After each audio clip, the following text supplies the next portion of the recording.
Hi, everybody, and welcome to our final breakout session of the day. Sad.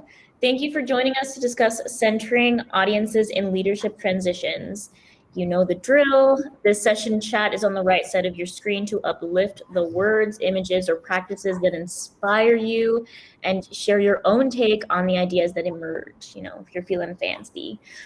You can also use the Q&A section to ask questions of the panelists as we go along.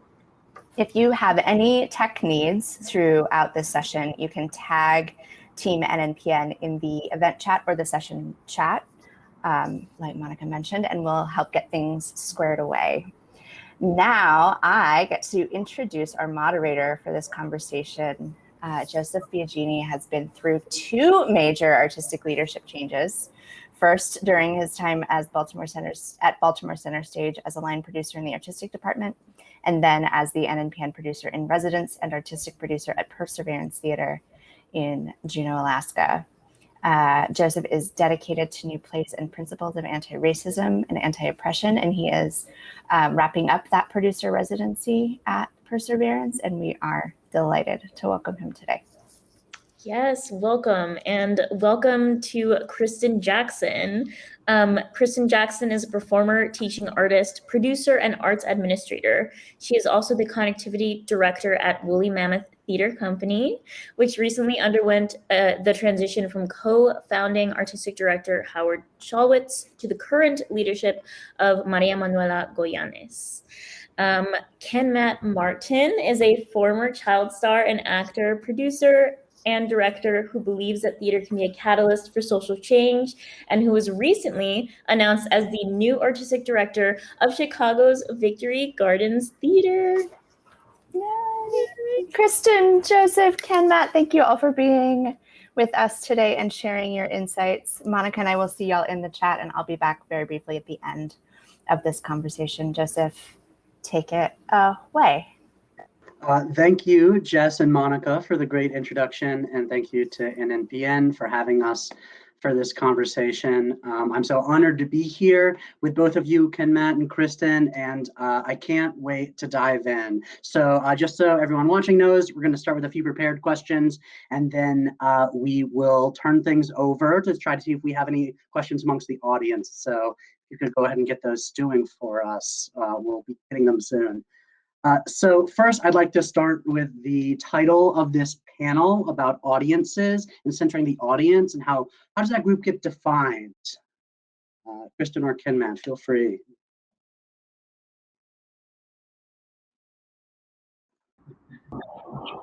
Go ahead. No, you go. So I thought this was such a great question, because I thought to myself, when was the last time actually I thought about the ways in which I have defined the audience? And I think at the end of the day, for me, part of the way I look at it is the audience is the final piece of the puzzle. They are part of the artistic process. They are their meaning making of the piece is, and also what they literally bring to the room where it happens is part of, for me, how I define the role of the audience. I don't think it is a passive one, and I think that as we continue, right, as we're in a place of really starting to court particular audiences and particular audience compositions, right, as a way of kind of bringing an artistic product to its fullest, the kind of like the fullest version of itself, right? I think that's where we start to have these interesting conversations about audience development and community engagement, and thinking about too, like how are we actually taking into account what the audience is bringing as a co-creator, not just as a passive body, and also what we are bringing to said audience, right? Besides a discounted ticket or an email. So those are some of my just initial ruminations on not just, you know, what the audience is, but what their role is in all of this. Kristen, I love so much of what you just said. And, you know, my initial reaction to this question is of the fact that I laughed, I have to be honest, because it's something that makes me think about the fact that there is the audience that the artist might be making a piece of art for. Then there's the audience that actually shows up / has existed / may have already been cultivated over time. And then there's also the ways in which audiences, right, get utilized as weapons at times against artists, against producers, as justification for why you can or can't do something because our audiences may not respond to something. And so for me, what I always think about and how I prioritize it is like, who on earth is the audience that the artist is actually trying to reach? Like they probably were writing this with someone in mind, and or making this with someone in mind. And thus I'm always curious first and foremost about who that is. And I know we probably have some questions that'll get into the, you know, how do you go about and find those people and cultivate it? But that has to, I think, be our chief concern as a producer in particular. That said, I also think that sometimes the way that you have to do that is really think about who is the community that you're trying to serve as a whole, because that should also be informing how you're programming in the first place. So, you know, it's such a complicated question. And I love, Kristen, the provocation of also adding into it is like, what is the audience's role, right, within the creation, the curation, and the thinking around all of it. So that's what comes to mind for me. What you just said made me think about a question that used to be a mainstay of connectivity, which was this question of for whom will this piece be the most relevant? And thinking about relevancy, you know, across multiple dimensions, right? Thinking about relevancy in terms of certainly like subject matter and demographics, but also thinking about relevancy in terms of like psychographics and being able to say like, oh, people with an appreciation for Adult Swim type humor, right? But one of the things that I also found flawed in some ways about that approach was that it carried, like, without the time that so many of our institutions don't take, without the time, it's just based on assumptions, right, about people, about what they want to hear, unless you're actually taking the time and being deliberate and moving actually at the speed of trust, not necessarily moving at the speed of, you know, a season's lineup, you know. Like That's, I think, so intriguing, especially as we get into like the second half of our panel's title, during leadership change, right? And drawing that line between new leadership, new programming, what is possibly being established as a new culture coming in, and how we reach a new audience where there might have been no prior relationship. How can we set that up for success?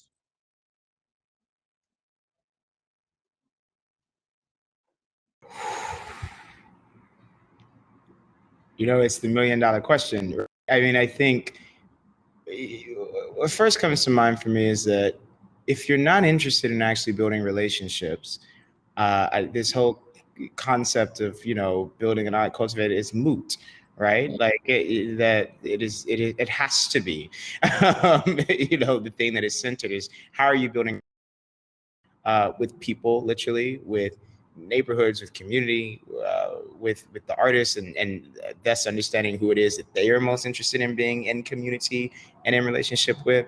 And so, and what are you also doing to ensure that you're not parachuting in and out of spaces, and trying to actually build meaningful relationships that you actually have the capacity to maintain and sustain, and actually doing a real assessment about whether or not you can sustain those relationships, and being honest with yourself and planning for it. And I'm saying it, speaking in as if I'm speaking personally, but mean, the institution.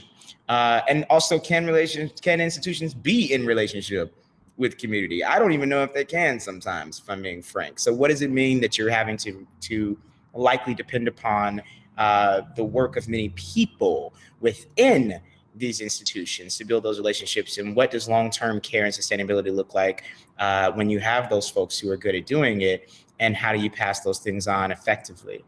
Those are the kinds of things that come to mind for me when you talk about how you start to cultivate and build and bring in those new folks in the beginning. But if you're not thinking with sustainability in mind from the very beginning, then I don't know how in the world you're ever going to do it. As my 2 cents. Yeah, I just want to add my 1 cent to your 2. I feel like, this question in some ways, right, as connectivity director for Woolly Mammoth, perhaps my Uber goal is actually to eliminate my own position. Because, right, I see engagement as an organization-wide activity, and it looks different in every single department, and that's fine. But what so often does happen is a person is essentially expected to hold certain all of these relationships, and the institution suffers because at some point that person will leave, and with them those relationships will go, right? And also the institution suffers because the relationship to the larger body of work is superficial at best. And it pains me as well to so often see these types of positions, particularly be the positions that that people of color are first and foremost recruited for, because it continues the notion, right, that that those relationships can't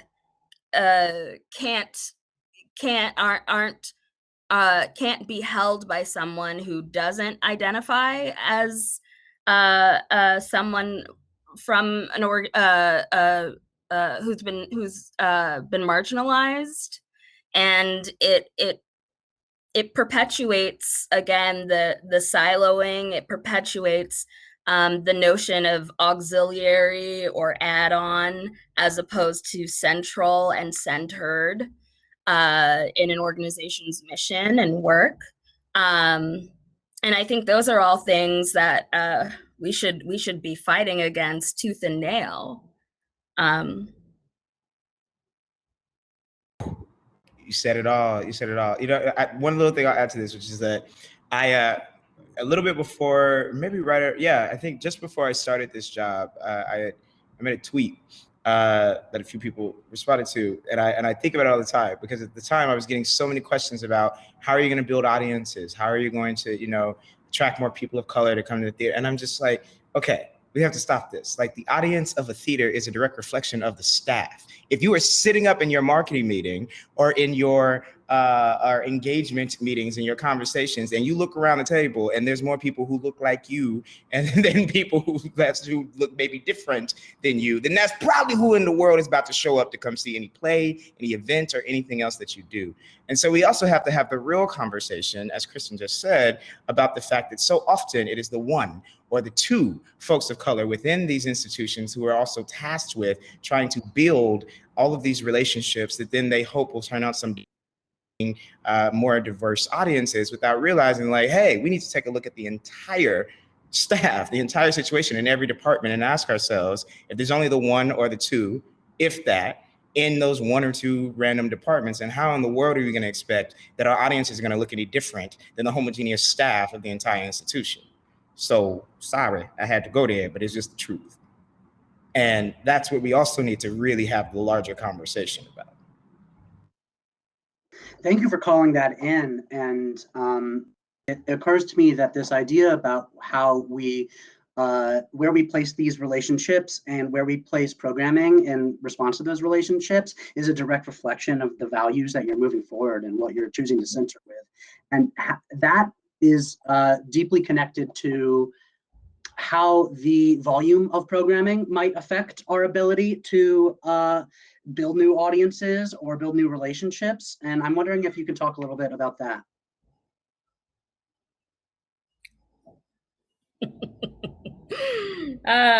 More is more.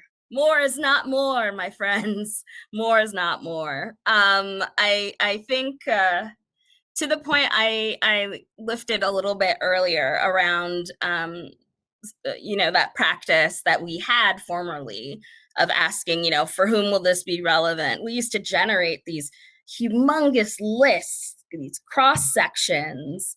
On one particular show, it might be ornithologists, as well as spoken word poets, and maybe throw in people who work in the restaurant. And I don't know. The point is, we had such a vast array of identity markers and affinities that we were trying to draw to the theater, and the end result was really tired staff doing a lot of programming, and relationships that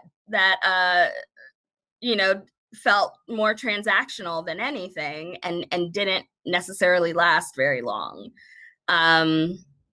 So I think to that point, I think there is something baked into in particular white dominant culture in this country that does say kind of quantity, and those cultural mores we have absorbed into ourselves, into our organizations. It's the air, the water that we are swimming through, and it's in the air that we breathe. And it actually takes a lot of courage to turn away from that model and that belief that if only I do more, or I create more, or I show up more, we will expand our audience. We will expand our community. It doesn't actually work that way, I'm sorry to say. Yeah, I also just think so many theaters are overprogrammed as it is, and the staff burnout is real. The lack of work-life balance is real. We don't take care of ourselves very well in this business. We're not good at saying, actually, I don't need to do that other thing that we think we need to have another program for. We actually can look at how this program can maybe serve some other purposes, right? And so, bearing that in mind, when I think about the programmatic question in relationship to audiences, this is why at Victory Gardens, we have So many, it's in the dozens of community partners, and we do these public programs, and we have a calling within our mission, aside from making really great work and doing new work that is innovative and exciting as far as new plays are concerned. We also have a calling within our mission to try to actually affect social change. It's literally built into who we are. And thus, my approach since I've been in this job has been, I'm going on a really aggressive listening tour right now, where I've met with something like 80 plus already artists, community members, our partners, from older people to folks that we have other relationships with within the neighborhood, because I'm trying to get a deeper understanding of, like, all right, who is this community that we are literally meant to serve? And thus, how can that inform our programmatic decisions, so that we're not just creating programming based on what we're putting on the stage. Like, that helps me then better understand, when I'm reading all the plays that I read and when agents reach out to me and everything else, what are the stories that will actually best serve those who are actually in conversation and in community with, instead of allowing it to be this thing that's the other way around and then having to go out and find some community that we have no relationship with. So for me, that's how we're tackling it, and also trying to take a real hard look to think about, like, programmatically speaking, what do we actually have the capacity to do? And are we just doing it to say that this quantity looks like it's whatever, or are we doing it because it's purpose? Are we doing it because we know exactly what it's connected to as far as the mission is concerned and the community that we're meant to serve? So that's how I kind of juggle that question. And I will just always say that I think most theaters are over programmed anyway. And it also normally bears the heaviest on those on the staff in particular, as well as many, many other parties who you don't think about sometimes. Maybe when you think about what the programming looks like, right? From the facility staff to everybody else in the building, if there's a building. So yeah, that's what comes to mind for me. Who said something really brilliant to me is Nicole Brewer. If you don't know Nicole Brewer, find her. She's a goddess, and she is leading a lot of, right now she's leading a lot of conversations about anti-racism, anti-racist theater practices. And I'm going to not do her justice in this paraphrase, but one of the things she said that stuck with me is that our industry like other kind of, any other business model, has not figured out yet how to directly profit from rest. Therefore, it does not prioritize it. I am butchering her language, but the point is, we know how all of our programming, right, supports our institutions and their and that and the bottom line in that sense, right? But we haven't figured out how, like, rest is not a commodity, cannot be commoditized in that way, or certainly we haven't figured out how to do that. And that's part of why we are not prioritizing it.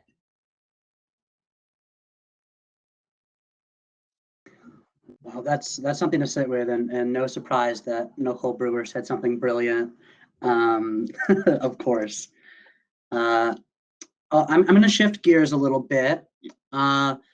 So as an incoming leader, when you're thinking about centering the audience, how do you address past harm and trauma? What are some ways to repair relationships, or is there a way if they've been severed or harmed?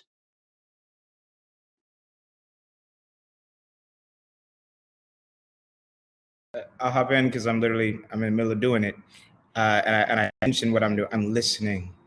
I'm doing so much listening right now and being intentional and trying to do everything that I can to, for anyone who's open and willing to speak with me, ask really, really, genuine questions of folks about what their experiences have been of my institution. What are the things that excite them, or excited them in the first place in terms of wanting to engage, and what are the things that have disappointed them, so that I can just really actually get some real honest information. And then you go from there with taking it slow, because it's a saying I love that Kristen's already, but we can only move at the speed of trust. Only move at the speed of trust. And trust must be earned, I also feel. So for me, it's about taking the time, really getting into the community, asking questions and listening to start. And that's just the beginning. And it's a journey.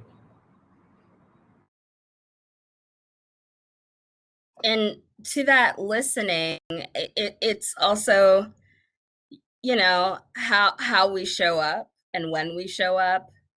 And the fact of the matter is, oftentimes we only show up when we need something or want something. That has been an extractive practice of this industry. And you know, I compare it to literally how my relationships in my personal life, right? I don't want to be that friend who only shows up who only, you know, asks people to come over when I need a shoulder to cry on, or who, you know, never calls people back, but will call them when I got something I want to talk about. And I think that in terms of that's just one of the ways in which some of these harms have been perpetuated.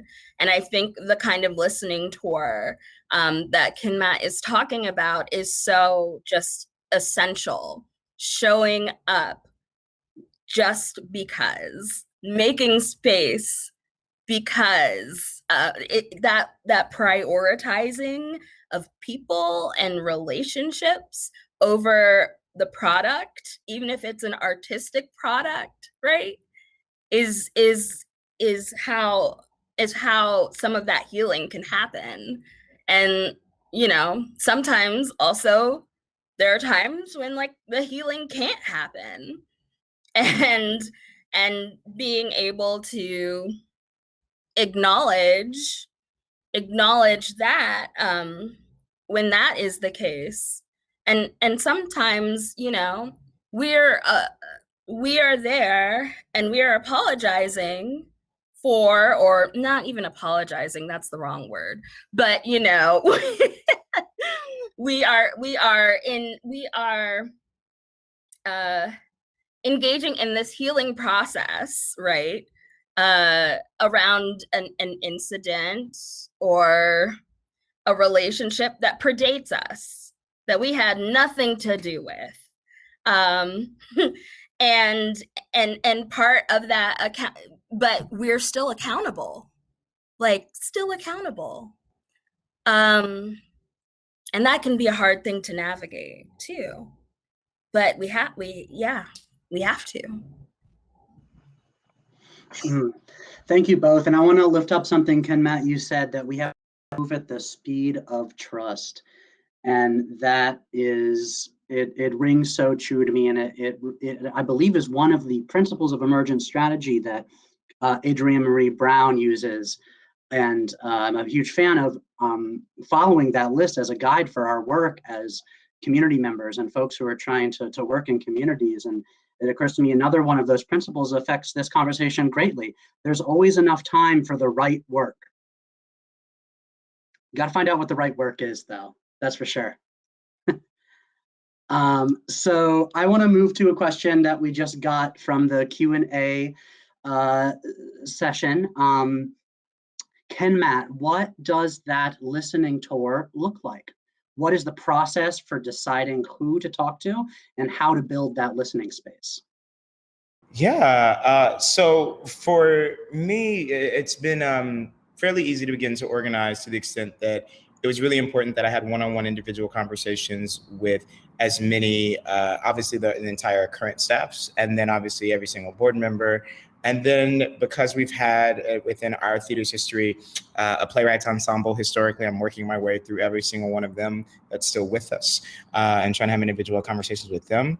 And then from there, within every conversation, I get like 2 more names usually, like, you know, you should really talk to blah, blah, blah. You should really talk to blah, blah, blah. And then I write them down, and then I have a great kind of system that we built into how to then reach out and find those people and have those longer conversations. And the original, pace of it was, I just kind of started with the obvious. Now I've gotten to a point where I kind of figured out some actual goals and things that I want to set. I know I don't want to do it past, I'm trying to use my first 100 days to do it. So I know I want to be able to figure out how to bring it kind of to a close by July 27th or so, which would be about the 100-day mark for me. And so I set a goal of making it to 200 people that I want to have these individual conversations with. And the reason that I chose 200 was because I looked up and I already had accidentally gotten to about 80 plus.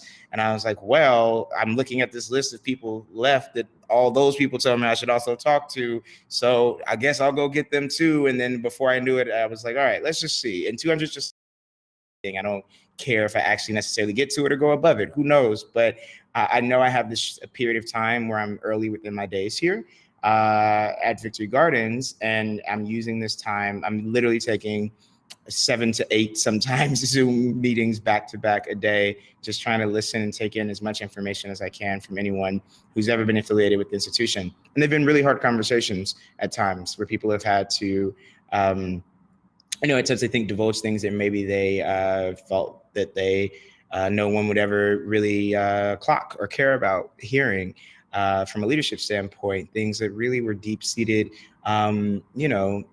points of offense or even at times, unfortunately, some trauma here and there. And so that's been also really, really, I don't take that work lightly as somebody who's does a lot of, conflict mediation work and also, consultant and trainings and whatnot, to hold space for those folks. And I also don't try to encourage them to recount those things, but they come up, and I don't take lightly that they do. And I take the time to hold the space for them and listen. So, so that's how it's kind of flown and how it's come together for me. Quick follow-up to that from Danielle, it looks like. Did those suggested talk to this person lead you to community members as well? Well, it already included community members. Forgive me, I should have said, because that was already a part of our larger kind of structure, right? Like we have all these community partners. And so I'm including them within the tour, like I'm talking to each of every one of them as well. So it's like them plus artists, plus staff, former staff, everyone. So it's always been inclusive of multiple community members, non-theater people, all of the above. And in some cases, those community partners, and how do I say this and not be shady? I don't know that I can. They were more of the transactional kind, right? Where they were like, we ain't heard from you and blah, blah, blah. And I'm like, well, I'm new here and you still on the list. So I'm just saying, hello, and then I listen and I get a deeper understanding of what's going on. So that's how that's gone for me. Great. Kristen, I want to give you a second to respond in case anything in there sparked any imagination in you, or I can move on as well. No, I was literally just reflecting on the last thing that Ken Matt said, and I was thinking about those define the relationship talks, right? Like, I think a lot of times we feel as though we have to, in order for an organization to partner with us, we have to promise a long-term future that we don't necessarily mean. And I think that when that happens, right, is when you end up in those situations where something that, there are different expectations of what that relationship was or was going to be, and leads to the kind of hurt, right, that we're talking about. And I think it's because also, that audit too, that I think about internal audits of why are you trying to engage with this particular community? Why? What is the purpose? Is it a group sale? Or is it because you see this, you really, you want to create with and deeply engage with and be changed by, right, a particular constituent group in your larger, broader community? I mean, yeah.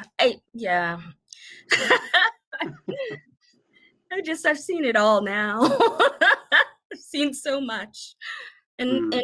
And it's harm. We actually are perpetuating harm, and doing it under the guise of of here's the privilege of seeing yourself reflected on stage. Like, isn't it great? And now I'm going to parachute in and out of your community and leave people like confused and not knowing where you went, also where the resources went, financial resources often went. I mean, it's bad news, y'all. Mm. Thank you. I just got a juicy question for us. Now, I'll expand it a little bit from exactly what I got. Is there a role for audience in the hiring and search process of bringing in a new leader? Now, you can talk specifically to what you know about the most recent Victory Gardens or Woolly Mammoth leadership searches and how that might have played out, or more theoretically. It might be good to hear both, too.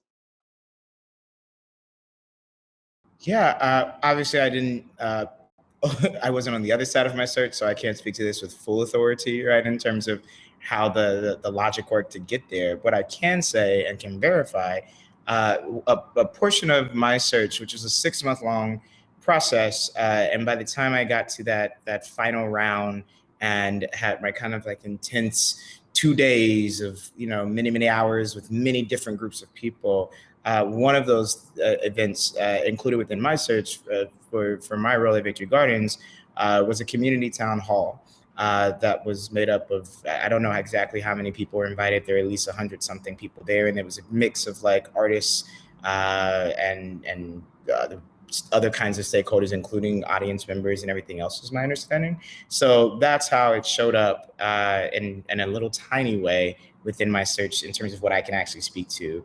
I'm not quite certain if there's additional kind of like survey data that might have been collected from them, because I do understand that the search firm did collect quite a bit of survey data from various different, stakeholders within the institution. I hope that might have included audiences as well, but I can't fully verify that. So that's what I can speak to as far as VG was concerned. And I think to the larger question as a whole, I think the way in which I'm assuming it happened within my search is an appropriate way, to include them in that process, because it was also a really great way to include artists and other people who are not normally also included in some of those processes. So. In our search process, which resulted in the brilliant Maria Goyanis, I remember at some point, the folks helping us lead the search were like, God, we are so tired of you, Woolly Mammoth. Why do you want to be so inclusive? Like, how many meetings and phone calls and et cetera can one organization do? And I wouldn't have it any other way. Frankly, I the ability to include, our volunteer corps, our part-time staff, our company of artists, our community partners. It was integral. And actually, like, just one simple analogy, right? It's not an analogy, just a little story. We have a sort of a volunteer group that I work a lot with at Woolly. And one of the members of that volunteer group who participated in the search process and showed up at, the essentially like the town hall, if you will, and asked questions and really got to know people and was like, yep, here's my opinion. He's now one of our board members. And it's yeah, it's like, it's that kind of deep involvement, and that really gets people excited about your organization and makes them want to give of their most precious resource, which is their time. It is their time and it is their talents. And, you know, when I go to board meetings now, and he is just the star of the board meeting, he's the one that comes in with these questions and this perspective that was not on the board prior, and is really, you know, elevating the work of that group, which is elevating the work of the organization as a whole. Like, that's what can come out of an inclusive process. And that's what you hope for. That's great. Thank you. I think we might have run out of audience questions, but I think we only have about 5 more minutes left anyway, if I understand right. So I have one more question to leave us with before we close things out. I'm getting a correct, too little time. That's right. Could you talk at all about problematic audiences? What are some strategies for evolving a problematic audience into a welcoming one?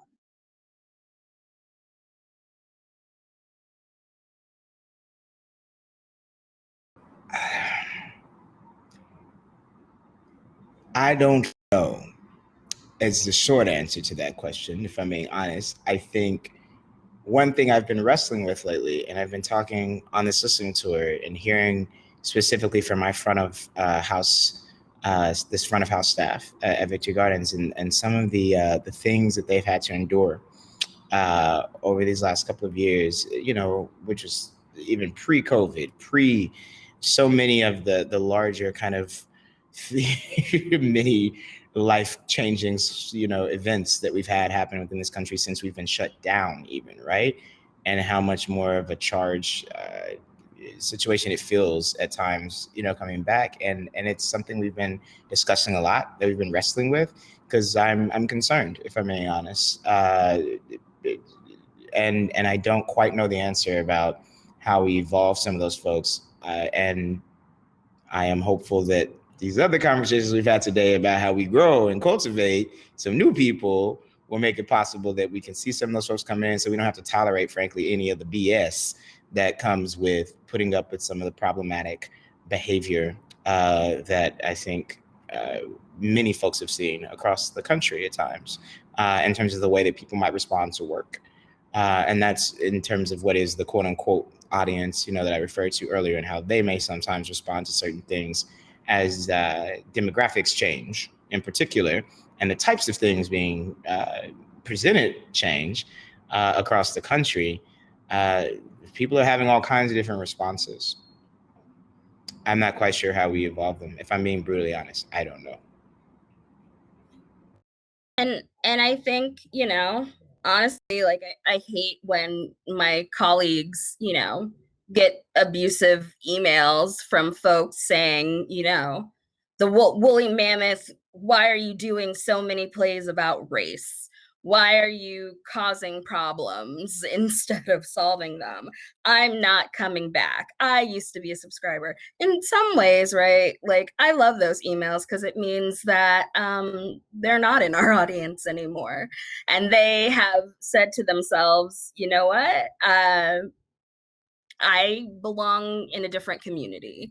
And I think part of what it is also about Wooly saying, like, these are our values, and being front and center about our values and how that is being communicated to, you know, any potential audience member, and how that is shows up literally in our building, in the architecture of our building even, right? And how also we are creating space for every single person who works for Woolly Mammoth, in whatever capacity they work for Woolly Mammoth, to feel empowered, to be empowered, and to know that their personhood matters more than, you know, for example, good customer service.